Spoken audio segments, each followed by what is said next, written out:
വിതരണം ചെയ്യുമായിരുന്നു സുലൈമാൻ അലൈഹിസ്സലാം. നോമ്പെടുത്ത് നോമ്പ് മുറിക്കുന്നത് ബാർലി കൊണ്ടുണ്ടാക്കിയ ഉണക്ക റൊട്ടിയും ഉപ്പിന്റെ കഷ്ണങ്ങളും എടുത്താണ് ഈ നിബിതങ്ങൾ നോമ്പ് മുറിച്ചിരുന്നത്. എന്നാൽ അവിടുത്തെ കിച്ചണിൽ ഏറ്റവും സുഭിക്ഷമുള്ള ഭക്ഷണമുണ്ടായിരുന്നു. അത് നാട്ടുകാർക്കാണ്. സുലൈമാൻ അലൈഹിസ്സലാം കഴിച്ചത് ഉണക്ക റൊട്ടിയാണ്. മാംസവും ഇഷ്ടമുള്ള കറിയും ഇഷ്ടമുള്ള ഭക്ഷണവും കഴിക്കാൻ മഹാന് കഴിയും. പക്ഷേ ആ സമ്പത്ത് മഹാൻ ചെലവഴിച്ചത് പാവപ്പെട്ടവർക്കാണ്. സുലൈമാൻ അലൈഹിസ്സലാം കഴിച്ചത് ഉണക്കറൊട്ടിയും ഉപ്പിന്റെ കഷ്ണങ്ങൾ ചേർത്ത് വെച്ചത് പൊടിച്ചിട്ട് ആ റൊട്ടിയിൽ ചുരുട്ടി കഴിക്കുന്നതാണ് സുലൈമാൻ അലൈഹിസ്സലാം. യൂസുഫ് അലൈഹിസ്സലാം പട്ടിണി കിടന്നിട്ടുണ്ട്. ഈജിപ്തിന്റെ അധികാരവും ഈജിപ്തിന്റെ ഖജനാവുകളുടെ താക്കോലുകൾ അന്ന് യൂസുഫ് നബി അലൈഹിസ്സലാമിന്റെ കൈകളിലാണ്. ഇന്നലെ രാത്രി UAE സമയം 12 മണിക്ക് എൻ്റെ ബഹുമാന്യരായ എൻ്റെ ഗുരുനാഥൻ ബഹുമാനപ്പെട്ട ഡോക്ടർ ബഹാവുദ്ദീൻ നദവി ഉസ്താദിൻ്റെ കൂടെ ഞങ്ങളൊരു നല്ലൊരു വ്യക്തിയെ കാണാൻ വേണ്ടി ഷാർജയിലായിരുന്നു ഇന്നലെ രാത്രി. അപ്പോൾ അവിടെ നിന്ന് ലാസ്റ്റ് പിരിയാൻ നേരത്ത് ഉസ്താദ് യൂസുഫ് നബി അലൈഹിസ്സലാമിൻ്റെ ഈ ഒരു സംഭവം അവിടെ സൂചിപ്പിച്ചു. ഇന്നത്തെ നമ്മുടെ നാട്ടിലെ ചുറ്റുപാടുകളും ഇനി എന്താണ് അടുത്ത ഭാവി എന്നൊക്കെയുള്ള ആശങ്കയൊക്കെ പെടുമ്പോഴേ ആശങ്കയുടെ ചർച്ച വന്ന ഉസ്താദ് പറഞ്ഞു, ആശങ്കപ്പെടാറൊന്നുമില്ല, അള്ളാഹുവിൻ്റെ തീരുമാനം അത് മാത്രമേ നടക്കൂ. എന്നിട്ട് പറഞ്ഞു, നിങ്ങൾക്കറിയില്ലേ, വിദേശിയായൊരു മനുഷ്യനെ അന്യനാട്ടിൽ കൊണ്ടുപോയി അള്ളാഹു പാർപ്പിച്ച് അതിന് പൗരത്വം കൊടുത്ത് ആ മഹാനെ കൊണ്ട് അന്നത്തെ ഏറ്റവും വലിയൊരു നാടിൻ്റെ രാജാവാക്കി അള്ളാഹു വാഴ്ത്താൻ അള്ളാഹു ചെയ്ത ഹിക്മത്തുകൾ നിങ്ങൾക്ക് ഓർമ്മല്ലേ?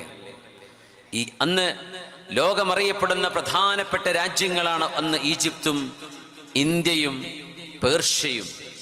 ഈ രാജ്യങ്ങളാണ് അന്ന് ഏറ്റവും കൂടുതൽ അറിയപ്പെടുന്നത്.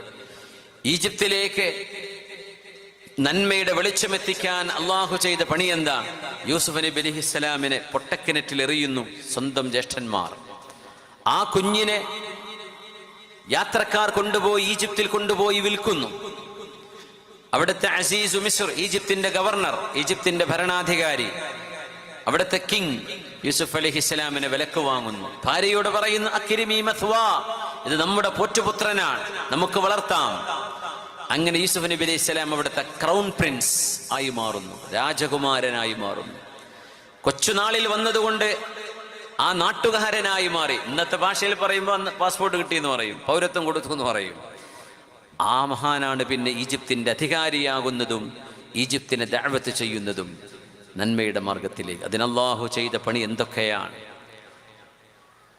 കനാനിൽ കിടക്കുന്ന ജോർഡാനിന്റെ ഇങ്ങ് സഊദിയുടെ ഇങ്ങ് നോർത്ത് വെസ്റ്റിൽ കിടക്കുന്ന മഹാനായ യൂസുഫ് നബി അലൈഹിസ്സലാമിന്റെ നാട്, യാക്കൂബ് നബിയുടെ മോൻ ദാരിദ്ര്യമായിരുന്നു. പക്ഷെ അല്ലാഹു തആല സമ്പത്തിന്റെ പറുദീസയിലേക്ക് ഉയർത്തി. മഹാനവറുകൾ അപ്പോഴും അല്ലാഹുവിന് ശുക്ർ ചെയ്തു ജീവിച്ച അല്ലാഹുവിന്റെ റസൂൽ നബിയുല്ലാഹി യൂസുഫ് അലൈഹിസ്സലാം. റബ്ബി ഖദ് ആതൈതനി മിനൽ മുൽക്ക് وعلمتني من تأويل الأحاديث فاطر السماوات والأرض أنت ولي في الدنيا والآخرة توفني مسلما وألحقني بالصالحين. എന്താണ് ആ പ്രാർത്ഥന? യൂസുഫ് നബി സുലൈമാൻ നബി ദുആ ചെയ്ത പോലെ തന്നെ ഈജിപ്തിന്റെ ഭരണാധികാരിയാണ്. അവിടുത്തെ ഭക്ഷ്യ മിനിസ്റ്റർ ആയിരുന്നു ആദ്യം, പിന്നെ ഈജിപ്തിന്റെ രാജാധികാരിയാണ്. അസീസിന്റെ കാലം കഴിഞ്ഞപ്പോൾ പിന്നെ ഈ ക്രൗൺ പ്രിൻസാണ് അധികാരത്തിലേക്ക് വരുന്നത്. യൂസുഫ് അലൈഹിസ്സലാം എന്താ പറഞ്ഞത്? ആ വാക്ക് നോക്കി നിങ്ങൾ. ഉമ്മയും വാപ്പയും കൊട്ടാരത്തിലേക്ക് വന്നു, 10 ജ്യേഷ്ഠന്മാരും വന്നു. അനിയനുണ്ട് ബിന്യാമീൻ റഹ്മത്തുള്ളാഹി അലൈഹി, അദ്ദേഹവും അവിടെയുണ്ട്. അവിടെ ഇരുന്ന് യൂസുഫ് അലൈഹിസ്സലാം അള്ളാഹുവിനോടൊരു നന്ദി പറയുന്ന വാക്കാണ് ഞാൻ ഓതിവെച്ച ആയത്ത്. ബിസ്മില്ലാഹിർ റഹ്മാനിർ റഹീം. റബ്ബി, അതായത് റബ്ബി, എൻ്റെ രക്ഷിതാവേ. റബ്ബി ഖദ് ആതൈതനി മിനൽ മുൽക്ക്, അല്ലാഹുവേ നീ എനിക്ക് അധികാരം തന്നുവല്ലോ. വഅല്ലംതനി മിൻ തഅവീലിൽ അഹാദീസ്, സ്വപ്നത്തിന്റെ വ്യാഖ്യാനങ്ങൾ പറയാനുള്ള കഴിവും നീ എനിക്ക് തന്നല്ലോ റബ്ബേ. ഫാത്തിറസ് സമാവാതി വൽ അർദ്, ആകാശഭൂമികളെ ഒരു മോഡലും കാണാതെ ഒറ്റക്ക് സൃഷ്ടിച്ചവനെ അല്ലാഹുവേ. അൻത വലി ഫിദ് ദുനിയാ വൽ ആഖിറ, ദുനിയാവിലും ആഖിറത്തിലും എൻ്റെ സംരക്ഷകൻ നീയാണ് റബ്ബേ. തവഫനി മുസ്ലിമാ, എന്നെ മുസ്ലിമായി മരിപ്പിക്കണമേ. വഅൽഹിഖ്നി ബിസ്സാലിഹീൻ, സജ്ജനങ്ങളുടെ കൂട്ടത്തിലേക്ക് എന്നെ ചേർത്തിത്തരയണമേ.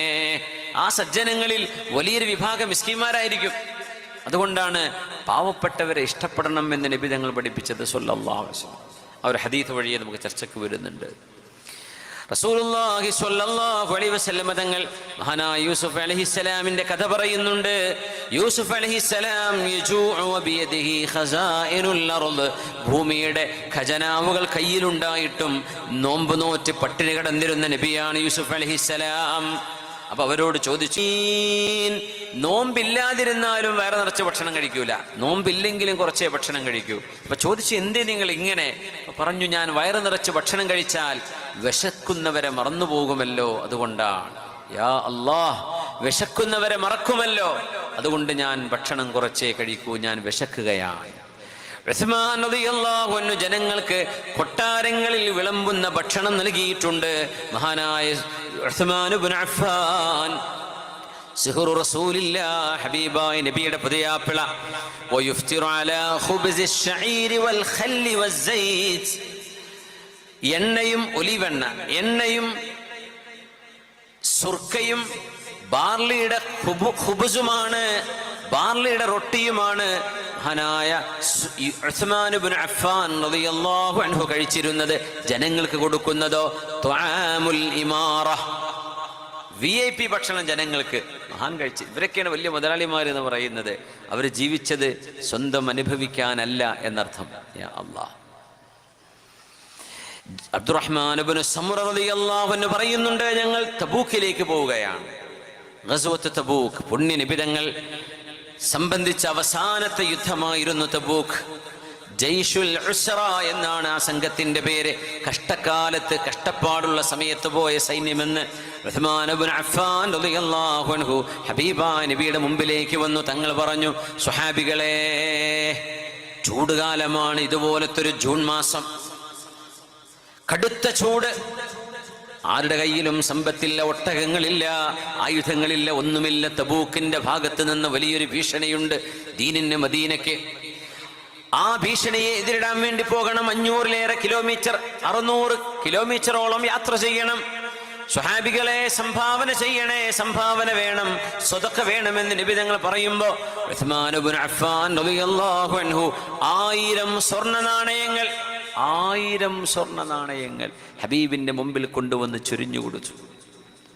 അന്നത്തെ ദീനാർ, ആ സ്വർണ്ണ നാണയങ്ങൾ ഇങ്ങനെ എടുത്തു നോക്കി നബി തങ്ങൾ പറയാൻ, മാ ളറ ഉസ്മാന മാ ഫഅല ബഅദൽ യൗം, ഇന്നത്തെ ദിവസം ഉസ്മാൻ റളിയല്ലാഹു അൻഹു ചെയ്ത ഈ സ്വതക്കയുണ്ടല്ലോ, ഇനി ഇതിനു ശേഷം ഉസ്മാൻ എന്നവർ എന്ത് ചെയ്താലും ഉസ്മാൻ എന്നവർക്ക് അത് ഉപദ്രവമാവില്ല. അതുകൊണ്ട് മഹാനവറുടെ ആഖിറം നഷ്ടമാവില്ല. അത് പറഞ്ഞെങ്കിലും ഉസ്മാൻ തങ്ങള് അള്ളാഹ്ക്ക് ഇഷ്ടമല്ലാത്ത ഒന്നും ചെയ്തിട്ടില്ലേ? മനസ്സിലാക്കണം. അത് ബദരീങ്ങളെ പറ്റി നബി തങ്ങൾ പറഞ്ഞിട്ടുണ്ട് അങ്ങനെ. കാരണം ബദരീങ്ങൾ അള്ളാഹുവിനനുസരിക്കുന്നവരാ. ബദരീങ്ങളോട് പറഞ്ഞൊരു വാക്കുണ്ട്, ഇന്നി ഗഫർതു ലക്കും, ബദരീങ്ങളെ, നിങ്ങൾ ഇനി എന്ത് ചെയ്താലും കുഴപ്പമില്ല, നിങ്ങൾ എനിക്ക് ബദറിൽ ഇറങ്ങിയവരല്ലേ, നിങ്ങൾക്ക് ഞാൻ മാപ്പ് തന്നിരിക്കുന്നു. പക്ഷെ അത് പറഞ്ഞിട്ട് ബദരീങ്ങൾ എന്തെങ്കിലും തെറ്റ് ചെയ്തോ? അല്ല, അവർ തെറ്റിലേക്ക് പോയവരല്ല. പക്ഷെ നബി തങ്ങൾ അതൊരു സ്നേഹം കൊണ്ട് പറഞ്ഞ വാക്കാണ്. ഉസ്മാൻ തങ്ങൾ 1000 സ്വർണ്ണ നാണയം ഹബീബിന്റെ മുമ്പിൽ കൊണ്ടുപോയി ചൊരിഞ്ഞു കൊടുത്തു. ആലോചിച്ച് നോക്കി, അന്നത്തെ വെള്ളി നാണയമാണ് ദിർഹം, അന്നത്തെ സ്വർണ്ണ നാണയം ദീനാർ, 1000 ദീനാർ. മാ ളറ ഉസ്മാന മാ ഫഅല ബഅദൽ യൗം. അബ്ദുറഹ്മാൻ ഇബ്നു ഔഫ് റളിയല്ലാഹു അൻഹു 1000 ഒട്ടകപ്പുറത്ത് വന്ന കച്ചവട സാധനങ്ങൾ മദീനയിലെ മിസ്കീന്മാർക്ക് സ്വതക്കയാണെന്ന് പറഞ്ഞ സ്വഹാബിയാണ്. നബി തങ്ങളുടെ സ്വഹാബിമാർക്ക്, അഹ്ലു ബൈത്തിന്, നബി തങ്ങളുടെ ഭാര്യമാർ, ഉമ്മഹാത്തുൽ മുഅ്മിനീൻ എന്ന നമ്മുടെ ഉമ്മമാർ, അവർക്ക് ഉസ്മാൻ ഇബ്നു അഫ്ഫാൻ തങ്ങളും അബ്ദുറഹ്മാൻ ഇബ്നു ഔഫ് എന്നവരും ഖിലാഫത്തിന്റെ കാലഘട്ടം